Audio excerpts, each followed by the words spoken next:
Alright guys, welcome back to another exciting tutorial. In this tutorial we are going to take a look at what reshaping really means. Don't forget, in the last tutorial we were able to you see the concept of shape in array, and that thing is trying to figure out the number of elements in each dimension. And reshaping can also be done. This is by changing the shape of an array.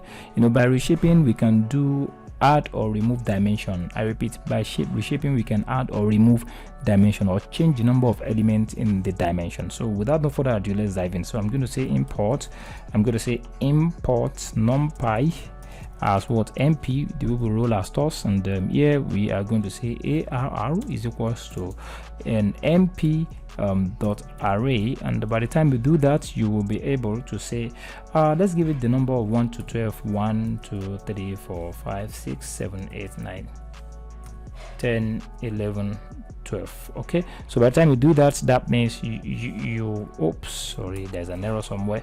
np dot array. So let's run this code. That is going to give us some error. The code is running perfectly well. So if you now want to reshape this, let's take for instance, you want to reshape the array into two-dimensional array, and you have to have 4 arrays with each 4 arrays as 3 elements. You can divide this thing into 4 arrays, and each separate arrays will have 3 elements. That's why I said 1 to 12. So if I say 4 arrays now, each element will have the same, each arrays will now have the same, the same number of elements. So that makes this to be what? Perfect. All right, so what I'm saying is this. All right, what I'm going to do is I'm just going to say arr reshape arr reshape equals arr. So I'm giving it a new variable so that it's going to be easy. I'm going to say reshape. So by the time I say reshape now, I am going to say I want to have 4 arrays, but each arrays will have 3 elements. So that's exactly what I'm trying to say. So let's run the code. Okay, it's functioning well. So by the time you try to print out the arr reshape,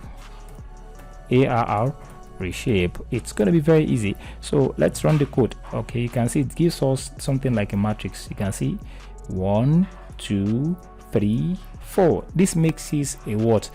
4 arrays. That is exactly what I want to show you right now. You can see this is pretty awesome. So we can do another one by having that same number, and we'll see whether we can have something complex. All right, let's say arr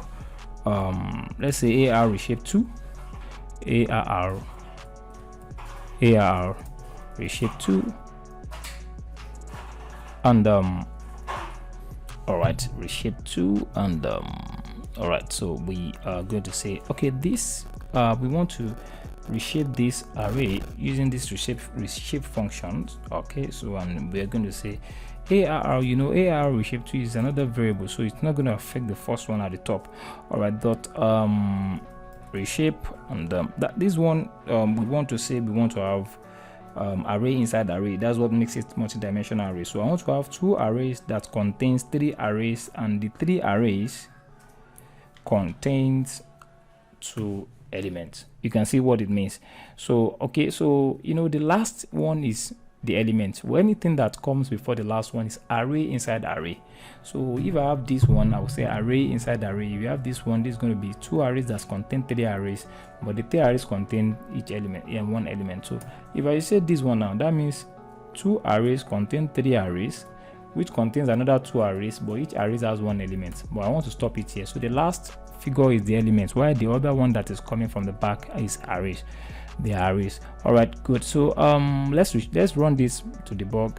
Okay, well, wow, it's not showing any error. That means the code is right. So I'm just going to say print. By now you should have gotten used to print array 2. So this is exactly what I'm talking about. All right, we're getting there. All right, so by the time I do that, let me just run the code right now. You can see we have basically 2 arrays. Okay, so this is the first junction, this first chunks of array, this is second chunks of an array. So and each has 3 what?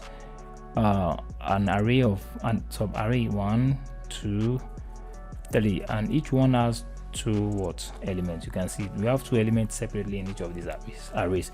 So that's exactly how reshaping of array really means. I don't want to dive into something more complex, and this is good for now. We are good to go for now, and all right, that is it. And sometimes you might probably want to know the whether a particular array is a view or it's real. If you want to check if the return array is copy of views, you can use .base. Okay, but we don't need that right now. But as we move on, if you are going to need it in our data science real project, I will let you know. But for now, just master this. Don't get confused. I just want to start, we want to start building the basics very well, so that by the time you get all those stuff, even if you're adding some complex stuff to it, it's not going to be getting complicated. All right, good.